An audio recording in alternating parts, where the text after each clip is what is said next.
আমেরিকার মাটিতে জন্ম নিলেই মার্কিন নাগরিক হতে পারবে, আইনের এই অধিকারের বিরোধিতায় মার্কিন প্রেসিডেন্ট ডোনাল্ড ট্রাম্পের বড় জয়। মার্কিন সুপ্রিম কোর্ট সাফ জানিয়ে দিল, জন্মসূত্রে মার্কিন নাগরিকত্ব খারিজ সংক্রান্ত প্রশাসনিক সিদ্ধান্তে হস্তক্ষেপ করা যাবে না। এ নিয়ে বিচার বিভাগ সর্বোচ্চ কর্তৃত্ব নিতে পারে না।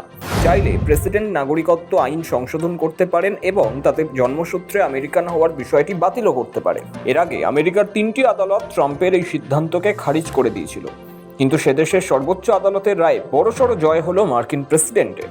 শীর্ষ আদালতের মতে, প্রশাসনিক সিদ্ধান্তে বিচার বিভাগের নিয়ন্ত্রণ থাকলেও তা সর্বদা নিরবিচ্ছিন্ন হতে পারে না।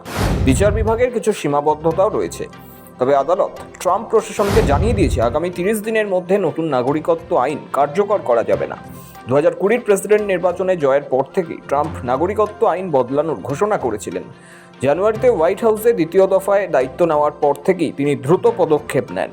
21শে জানুয়ারি তিনি এ বিষয়ে একটি নির্দেশও জারি করেন। তবে তারা এই সিদ্ধান্তের বিরোধিতা করে মামলা করে আমেরিকান সিভিল লিবার্টিজ ইউনিয়ন এবং আরও বেশ কয়েকটি সংগঠন। ডেমোক্র্যাট নিয়ন্ত্রিত 22টি রাজ্য এই উদ্যোগের বিরুদ্ধে আদালতে যায়। জুস সোলি বা জন্মসূত্রে নাগরিকত্বের অধিকার নিয়ে ট্রাম্পের আপত্তি দীর্ঘদিনের।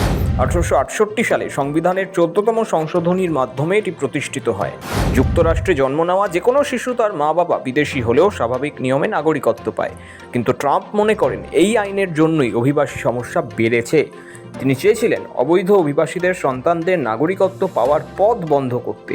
এ নিয়ে তার পদক্ষেপ আইন চ্যালেঞ্জের মুখে পড়েছে। তবে মার্কিন সুপ্রিম কোর্ট সাফ জানিয়ে দিল, জন্মসূত্রে মার্কিন নাগরিকত্ব খারিজ সংক্রান্ত প্রশাসনিক সিদ্ধান্তে হস্তক্ষেপ করা যাবে না। এ নিয়ে বিচার বিভাগ সর্বোচ্চ কর্তৃত্ব নিতে পারে না।